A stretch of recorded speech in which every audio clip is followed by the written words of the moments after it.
All right, gang, welcome once again. Time for the weekly Mac Forum video chat. Hope that you enjoy the information we have for you tonight. Hope this is take two. Hopefully things will work a little bit better than they did a minute ago. Let's dive right in, and I'll also try to get up last week's episode. We had numerous technical problems last week, most of them my fault. Idiot at the switch kind of errors. We'll try to see if we can avoid that tonight. But do want to point out a couple of things to you that might be very useful to you this week. First of all, one of our members by the name of Bill Gates Jr. in the forum was asking a question about the file sizes of items scanned with image capture because he scanned a couple things and was getting file sizes in excess of 3.5 to 3.6 gigabyte. Now that can happen with just about any kind of file, and generally speaking, one of the ways to deal with that is to reduce the resolution of the scan. Choose a lower resolution of the scan. But what do you do if you've already got a document that you scanned and saved and you want to change the file size on it? Well, you can. One of the reasons I brought up this thread is I want to point out this is something that Preview does very well.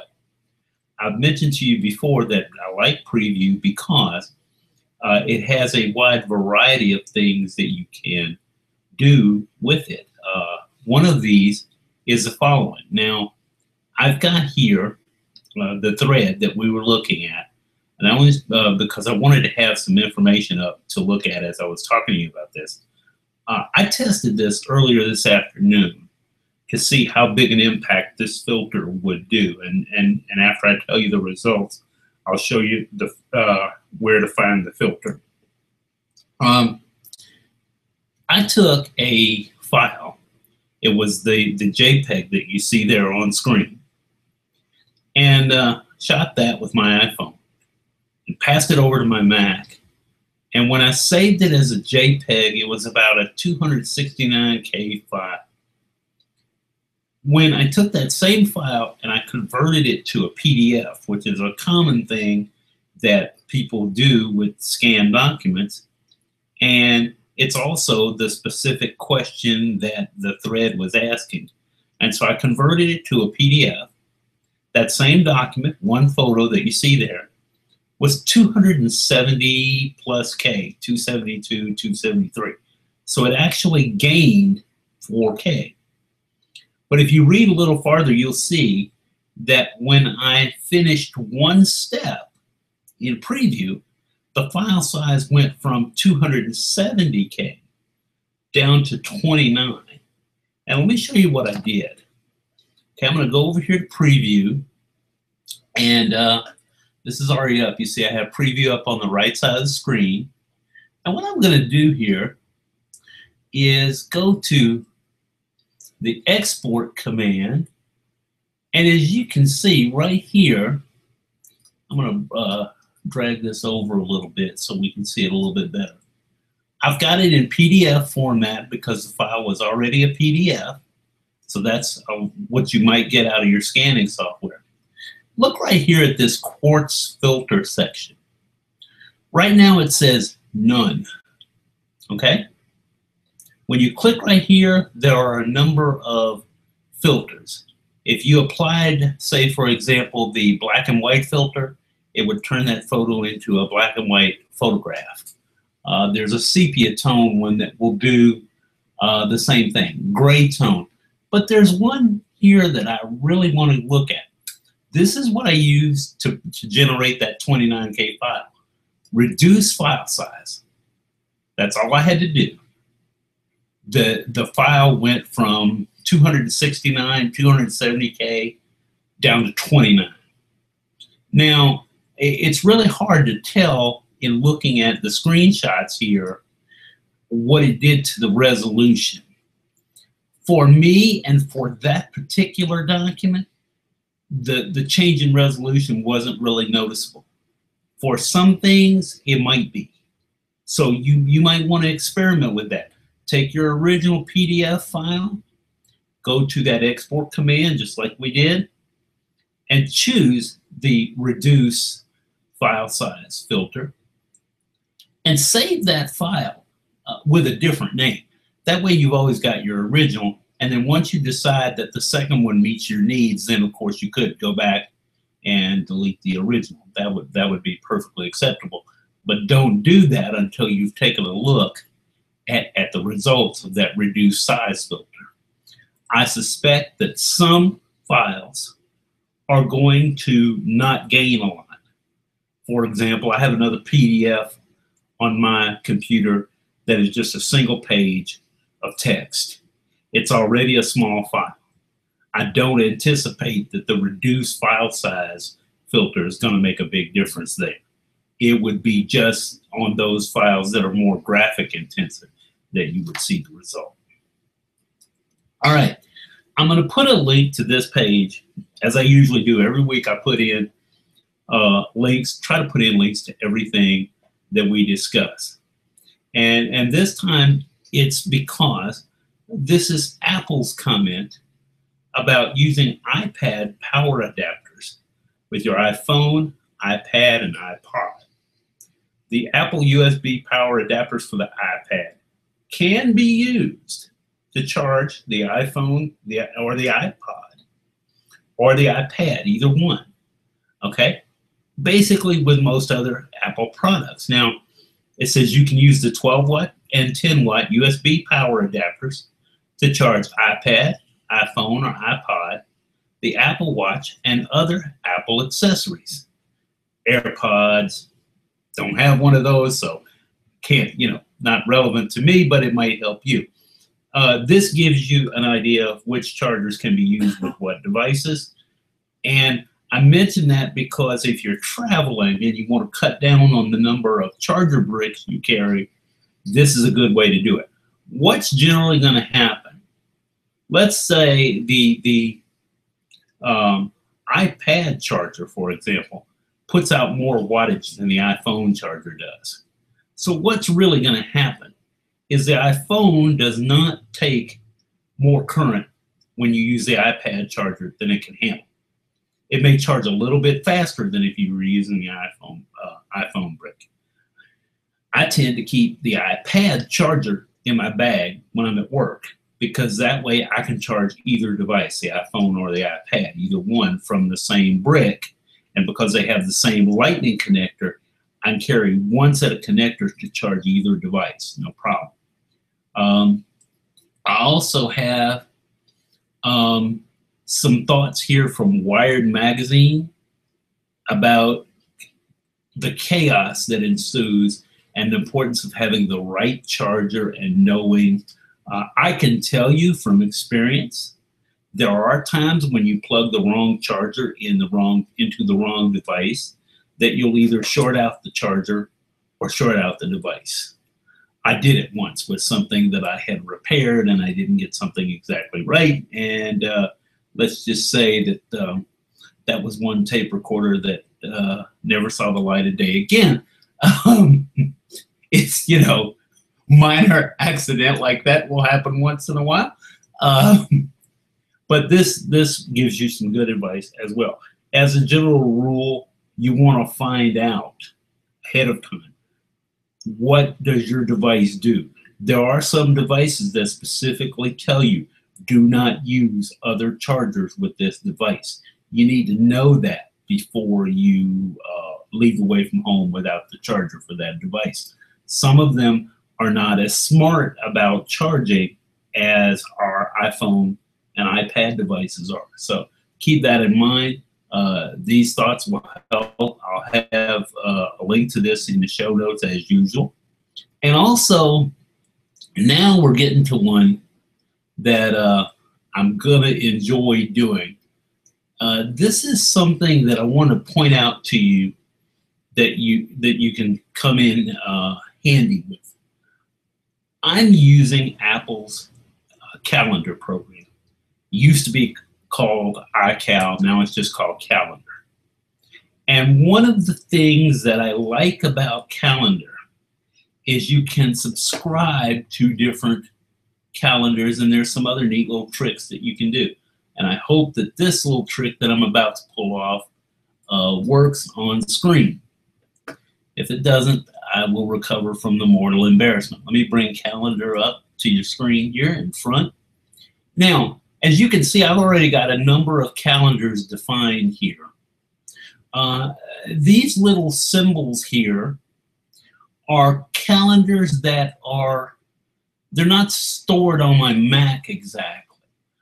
This one is the Dallas Cowboys schedule. I pulled it updates itself. It will show me. Let me turn that one on. You'll see what I mean. Okay. Now, all of a sudden, it populated my calendar with all of the Dallas Cowboys games that are coming up during the year. Okay. And if you notice, you can't see it in the screenshot, but this first game here last week, this Thursday night game, was the Hall of Fame game. And let's see if I'll make it bigger. There, because that game's already been played, there's the score. All I had to do to add this calendar is I found the ICS file, and it has, when you pull that in, it either has a link attached to the event, or you can find the link on the internet where it gives you a URL. And as soon as I'll show you what it looks like in calendar. When you go to a new calendar subscription, and you put in the URL of the calendar that you want to subscribe to. If you do a search, you can find a lot of these on the internet. There's an entire site that has all of the football teams, American football teams, Patriots, Saints. I've got the Cowboys and Saints schedules in here because those are the two teams that I watch. I didn't pull the entire league in. And this is a good time to point something out about the calendars that you have in place. Right now, I have both those calendars showing. I have my Saints calendar that I've subscribed to showing, and I have the Cowboys calendar. Watch what happens when I click right on the names of those calendars, T and I cal. Click on the Saints calendar, it goes away. It's just a toggle. It brings it back. Okay? So that means that I can hide it when I don't need to see it. And now I'm going to show you another little trick here. I have a calendar that I've called home that has all kinds of different events that happen while I'm here at home that I kind of maybe want to be reminded of. Okay, right now I don't need my Dallas Cowboys. I'm going to turn that off for a second. And I'm also going to turn off, just to make sure I've got everything turned off that I don't want here. All right, now here's what I'm going to try for you. I'm going to turn my work events off so that doesn't clutter things up. But here's something I want to show you. I had an event from this calendar, this mail script calendar, okay, just to test. And here's something I could do. I don't want it in mail script calendar anymore. I want to move it. Let's say I want to put it in home. So I exported the calendar file. All you had to do was do this. You go to the file menu, and you're going to choose export and save that calendar file somewhere. That's what I did. Now, I want to pull that calendar in, but I want to merge it with another calendar so they're not both taking up space. All right. I can go here. I'm going to choose import. Okay. I'm going to find that calendar file and click. Just double click it to open it. And it's going to show me, and now it's going to ask me where I want to put it. I want to point out two things. One is when you do it this way, it's going to say import an event. That means it's going to import one thing or the entire calendar. Right now, it just has that one event in that calendar. If that calendar had 40 or 50 events, it would pull them all in as one calendar. Now, I don't want to merge it with my work calendar because it has nothing to do with work. I'm just going to put it with my home calendar. Okay? I'm going to put it in. The calendar was originally green, as you can see. My MailScript calendar was originally green. But watch the event. It's going to pop up on today's date. It comes in, and now it's not green. It's purple because I told it I wanted to merge it with my home calendar. So all you have to do is import, choose the calendar that you want to merge it with, and it'll take care of that for you. Now, the other thing you want to be sure to remember is this. Let's say that I wanted to bring that event into a calendar called Mac Forums, okay? As you can see, I don't have a Mac Forum calendar created here, so that won't work. You won't really get much of an answer. It'll just look like nothing much has gone on.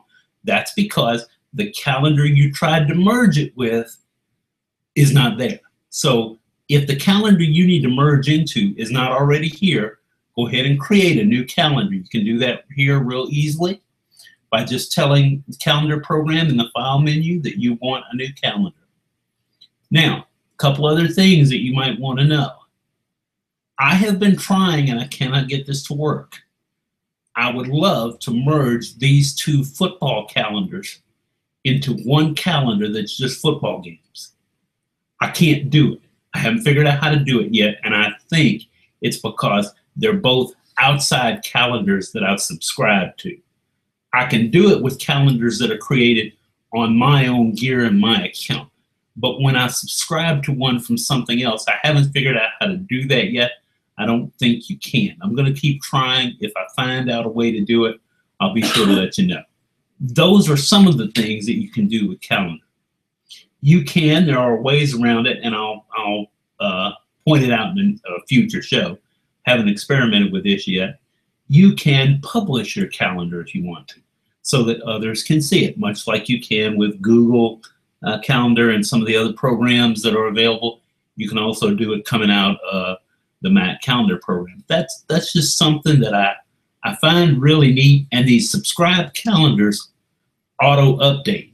Like, for example, I have one here that is U.S. holidays. I don't have to enter, when 2018 comes around, I don't have to enter the U.S. holidays. They're there. When 2019 comes around, they'll be there. I would love to import a NASCAR. I've got a IRL, Indy Racing League. I'm going to turn that calendar on, and you can see that, let me make sure it pops up here. Whoops, wrong one. I'm going to click that one. All right, you can see the next Indy race isn't until the 20th of this month. I'd love to pull in NASCAR and merge these two into something that says auto racing, so I don't have to see them as two separate calendars. But I haven't found the right NASCAR file yet to do that. If I'm able to experiment with that a little bit more and make it work a little easier, I'll do it. The link that I have to show you how to do this gives a different method for Sierra. That method worked for me the other day. It's a little faster. It crashed for me right before the show, but I'm on the public beta of High Sierra right now. So I put the first method in because I know that one works. It has worked reliably for me. Both methods are in the show notes. All right. And then finally, I got a couple of real quick iPhone tips for you. I thought I would have saved this one as a little mini movie, but I kind of forgot to do that until about 2 minutes before the show. So my apologies there. Once again, the guy in the chair struck again. This will show you, this little tip will show you apps that may no longer have updates available. In other words, apps that for whatever reason are no longer being updated. What you want to do is tap General. You're gonna have your iPhone, go to General, your settings, and go to General. Then go to About. All right, when you get to About, you want to choose, as you go through this, Applications, and it's going to show you the number of applications. When you click on Applications, there is a section here, App Compatibility. and it will show you any apps that may no longer be being updated. That might become a big deal here pretty soon as we shift away from 32-bit apps for the iOS devices to 64-bit. I'm hoping that the ones that have not been updated will show up there, but this is a good way to spot older apps, and then you can decide whether you want to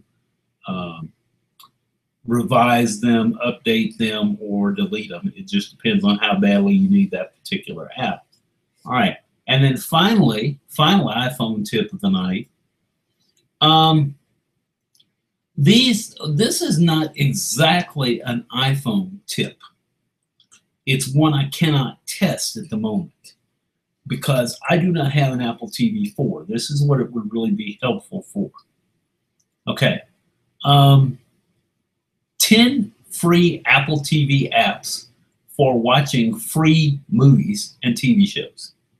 Okay. And I list this because, as you guys know, I've been experimenting with streaming a little bit over the last several months.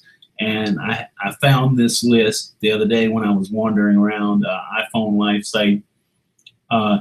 And speaking of iPhone Life, that previous tip, I believe, came from, let's just see, Connor Carey, whom I've referenced numerous times on the show.